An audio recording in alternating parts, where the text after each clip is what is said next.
Dear learners, welcome you again in this Swayam MOOC course on environmental politics, Theories, concepts, and debates.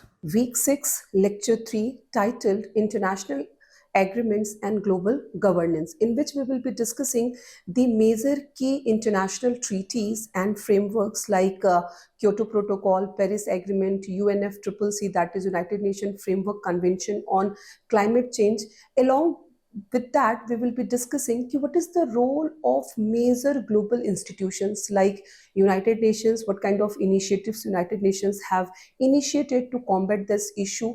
Along with that, we will be also discussing one of the major international economic institution, that is World Bank.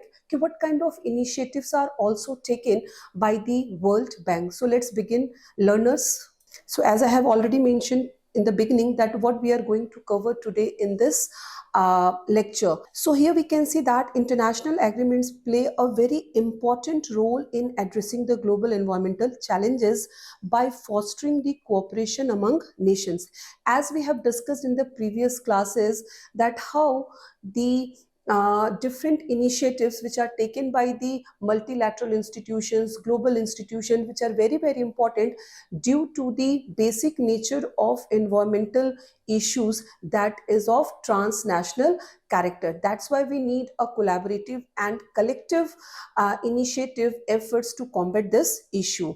And in this context, we can see some of the treaties like Paris Agreement of 2015, Convention on Biological Diversity, that is CBD, and the Montreal Protocol on ozone depletion demonstrate that how the multilateral efforts can mitigate ecological crises. And these frameworks basically set the binding targets, promoting sustainable practices, and also encourage the technological transfer to assess the countries, and what kind of countries, developing countries, just to meet their environmental goals. Here, we can see that the developed and developing nations often clash over their responsibility of developed countries and responsibility of developing countries, with debates on climate finance and technological sharing hindering progress. In this regard, we can see that developed nations historically being major polluters, and they argue that they have now lead in this green tech and emission cuts, and that was the urge of developing countries to adopt stricter measures. In this regard, developing nations prioritizing growth and poverty alleviation demand financial aid and technological transfer to meet climate goals without sacrificing their development. What kind of development? Economic development, economic growth. So here, disputes over fair contributions, transparency, and accountability stall agreements, as we have seen in the COP, that is Conference of Parties summits. While developed countries resist binding commitments, developing ones resist unequal burdens. So, bridging this gap requires trust, equitable solutions, and compromise to ensure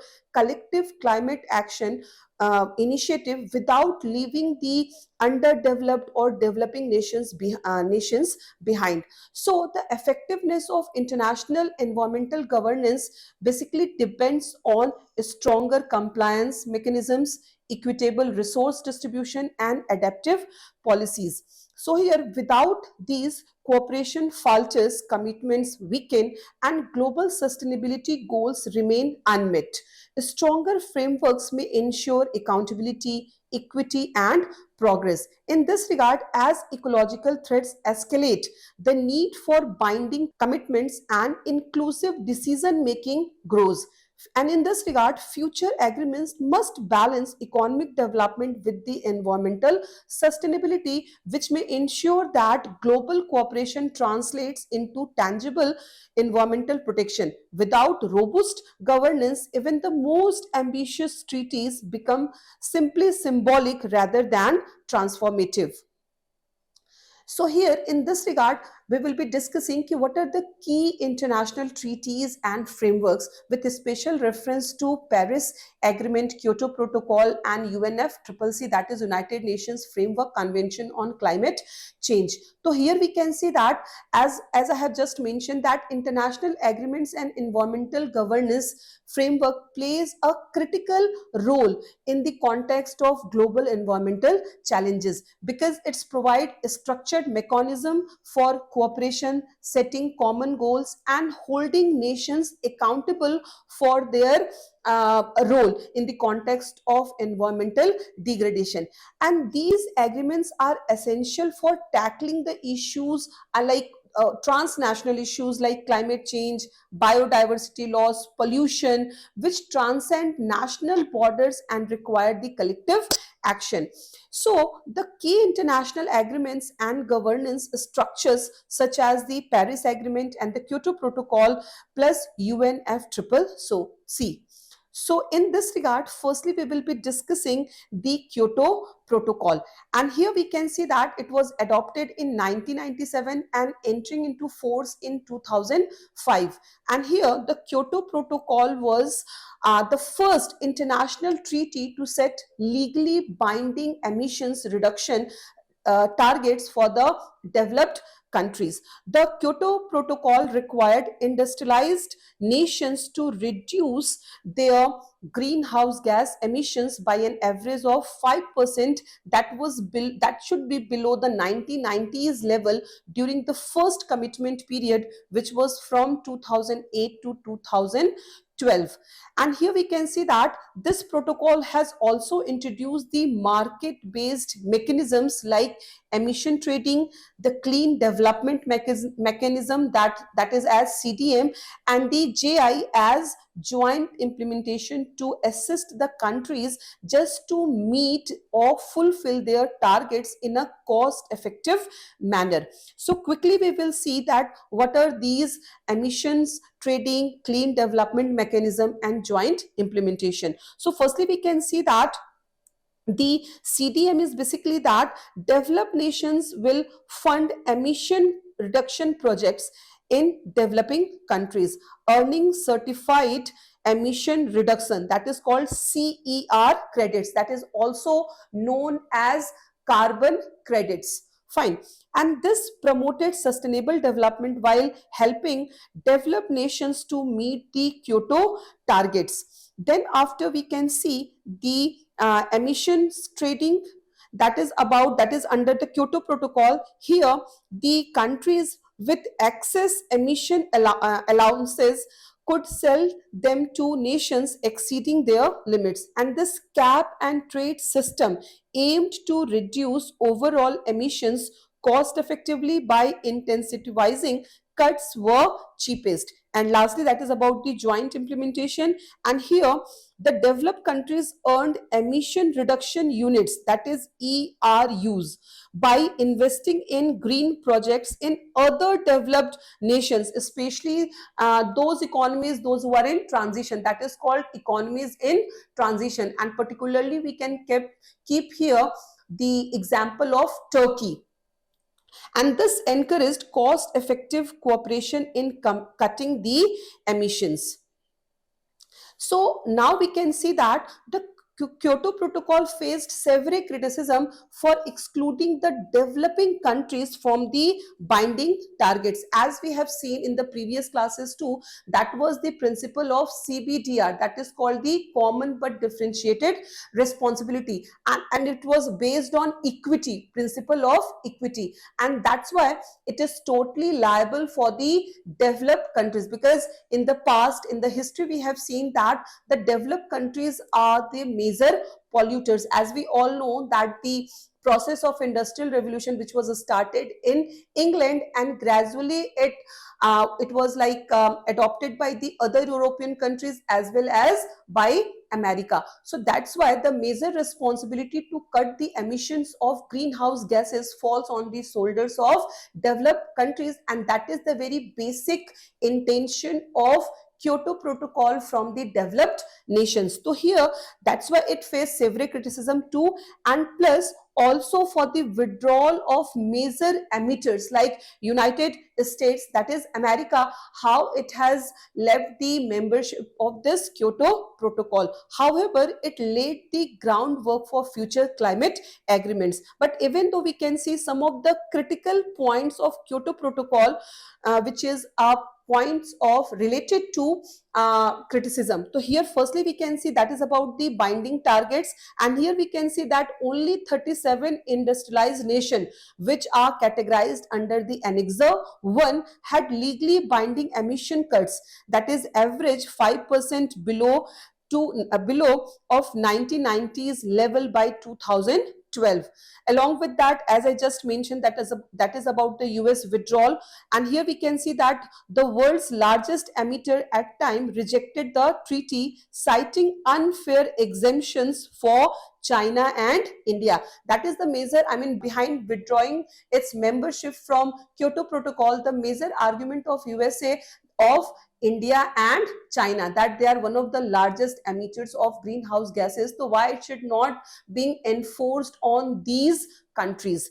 Then after we can see that no developing nations obligations which was assured in the Kyoto Protocol, and here we can see that major emitters like China, India, Brazil had no binding targets which actually limiting the global impact. Along with that, we can see the flexible mechanism which has introduced the market based tools which I have just mentioned in the previous slide, that is about the CDM, JI, that is joint implementation, and emission trading, that is just to lower the compliance cost. Then after the limited effectiveness of this Kyoto Protocol due to the global emissions which rose around 58% times, that is from 1990s to 2012, due to its loopholes, weak enforcement, and of course non-participation by the member states. And lastly, that is about the short-term focus, and here we can see that the Kyoto Protocol basically set or covered the year from 2008 to 2012 with no long-term framework. So these are the basic and major loopholes of the Kyoto Protocol. Now we will be seeing one of the most important agreement, that is Paris Agreement. And here we can see that it was adopted in 2015 at the COP21. So before going into the detail of it, quickly we will see that what is COP. COP is basically the Conference of Parties, and that is the supreme decision making body of the UNFCCC, that is United Nations Framework Convention on Climate Change. And here we can see that the first COP held in Berlin, Germany in 1995. In the third COP of 1997, we have seen the adoption of Kyoto Protocol, and last year the 29th COP summit was held in Baku, Azerbaijan. So that is a brief, explanation of the COPs. So here we can see that the Paris Agreement was adopted in the Conference of Parties 21, and here it's a landmark international treaty because it builds on the UNFCCC and aims to strengthen the global response to climate change. This agreement basically sets a long-term goal to limit the global warming, which is highly connected with what?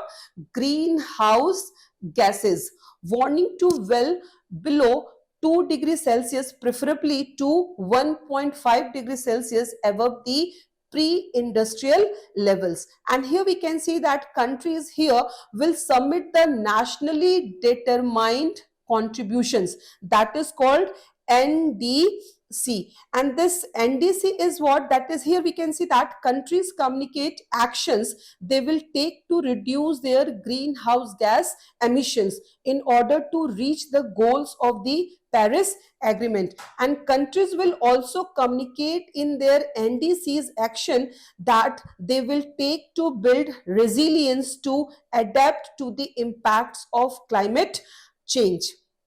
So here we can see that these contributions are updated every 5 years just to reflect the increasing ambition. Now we will be seeing that the agreement establishes a kind of robust transparency framework just to track the progress of this, treaty agreement, along with to ensuring the accountability of the countries. And here the Paris Agreement includes commitments of both developed and developing countries, which was not there in the previous one of the Kyoto Protocol in 1997, which reflects a more inclusive approach, because it has covered both type of countries, so that's why it is very important. So here we can see that in the Paris Agreement, countries established an enhanced transparency framework that is called ETF, as I just mentioned. And here we can see it was started in 2024, where countries will report transparently on actions taken and progress in climate change mitigation, adaptation measures, and support provided or received. It also provides for international procedures for the review of the submitted reports. Fine.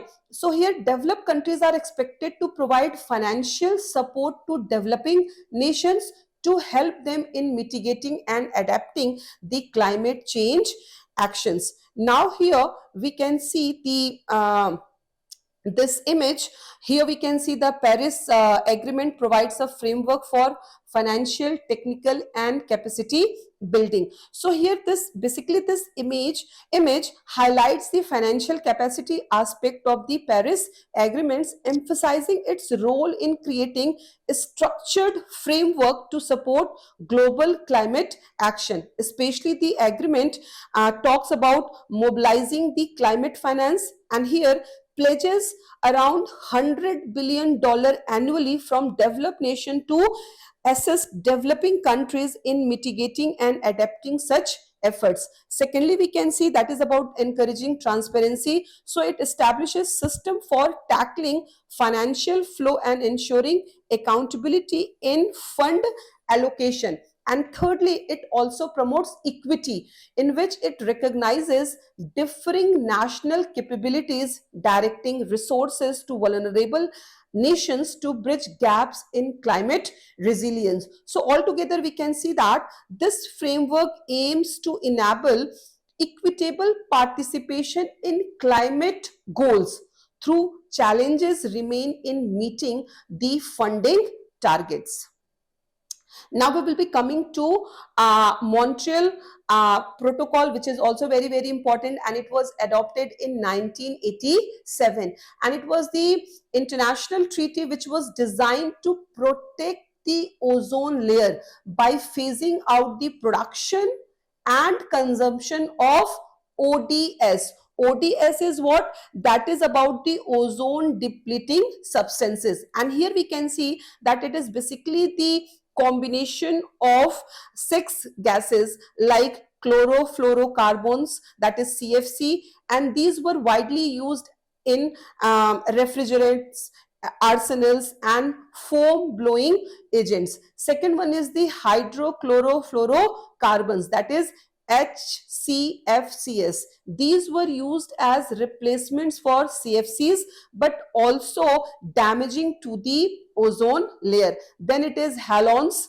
Halogens is also a kind of gas which is used as fire suppressant. Halogens are highly damaging to the ozone layer. Then it is methyl bromide, which is used as a pesticide. And here methyl bromide is a potent ozone depleting substance. Then carbon tetrachloride, which is used as a solvent and in production of CFCs. And lastly, methyl chloroform, which is used as a solvent. So here we can see that this protocol is widely regarded as one of the most successful environmental agreements, having led to the phasing out of 99% of ODS, which I have just mentioned, the combination of gases, and contributing to the gradual recovery of the ozone layer. Before going into the detail, quickly we will see what is called ozone layer. So ozone layer, basically a layer which protects the earth from the ultraviolet rays of the sun.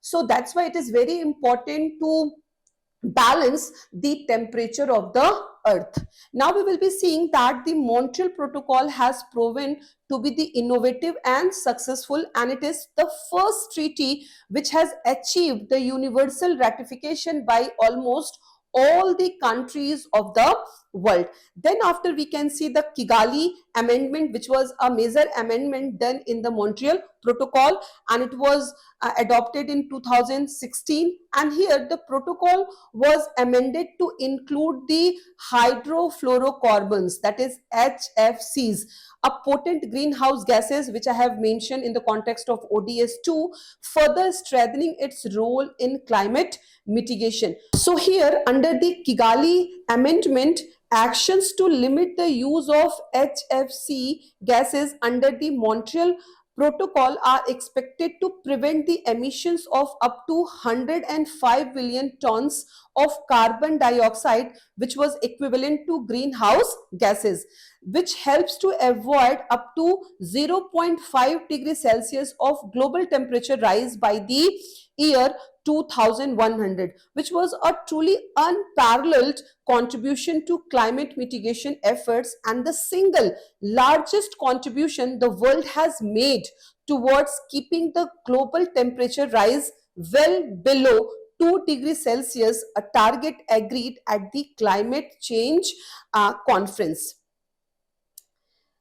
So now we will be seeing the second portion of this today's lecture, that is about the role, what are the role of global institutions in this regard. So here particularly we will be discussing two global institutions. Firstly, that is United Nations, and then after the World Bank. So here we can see that both the institutions play a very important pivotal role in environmental governance.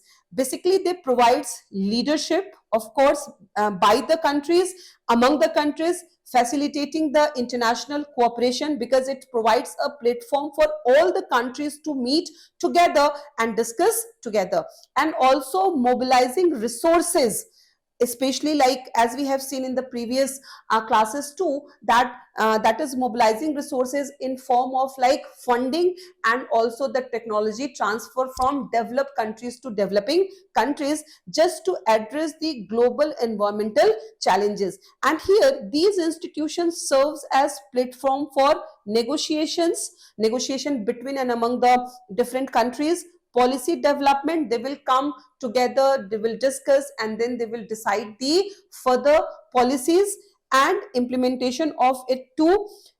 Along with that, helping to coordinate efforts among nations, organizations, and of course the stakeholders too.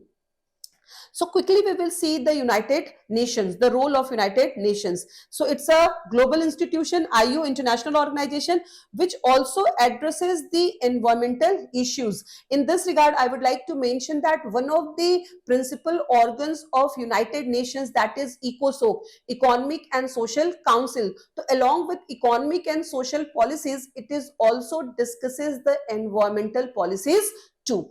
Fine.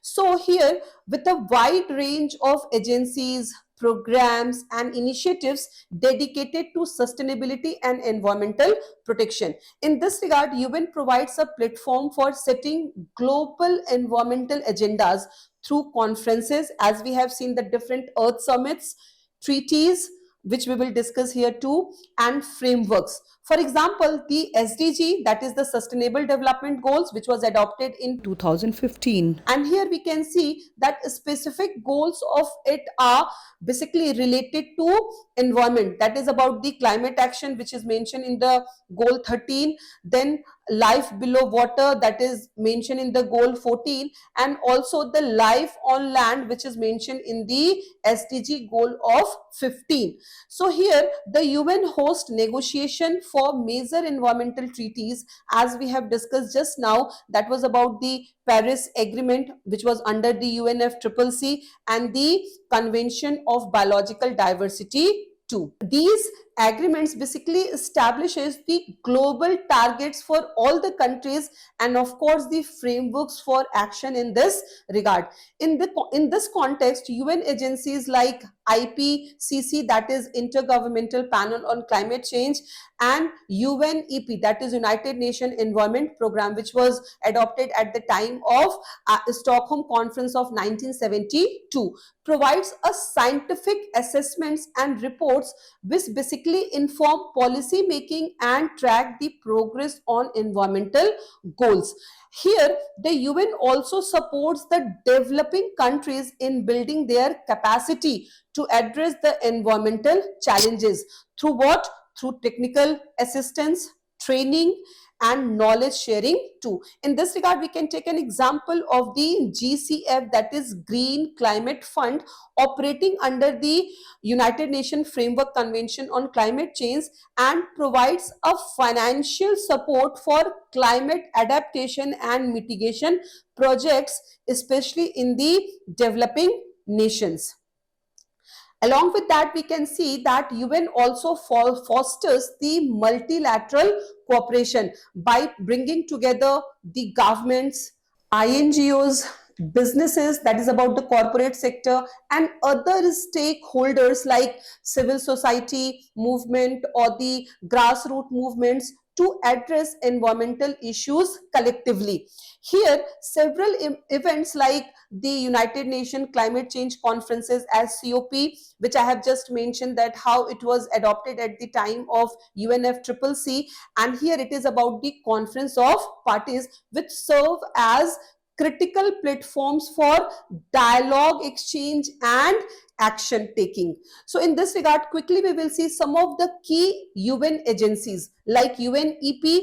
It leads global environmental efforts by providing policy guidance, conducting research, and also promoting the sustainable practices. Fine. As I told, it was adopted in 1972 in the Stockholm Conference. Then it is IPCC, that is Intergovernmental Panel on Climate Change, which assesses the science of climate change, its impact, and also provides the foundation for international climate policies. Then after this, UNDP, that is United Nations Development Program, which supports countries in integrating the environmental sustainability into their development. And then after FAO, that is Food and Agriculture Organization, and this organization basically addresses some of the major issues like deforestation, sustainable agriculture, and food security too, which is very important in the context of, due to the biodiversity loss, global warming, climate change, the major problem is the depletion of natural resources. So in this regard, the role of FAO become more critical. Now we will be coming to the World Bank. That is one of the major international financial organization, and here we will be seeing that what kind of initiatives which are initiated by World Bank. So here we can see that it provides funds to the projects, technical expertise, and also promoting sustainable development. And here quickly we will see under these heads that what kind of key roles are played by the World Bank in environmental governance. So firstly, here we can see the which is financing environmental projects. And what does it mean? Here World Bank provides loans, grants, and technical assistance to countries for projects related to climate change mitigation, biodiversity conservation, pollution control, and sustainable resource management.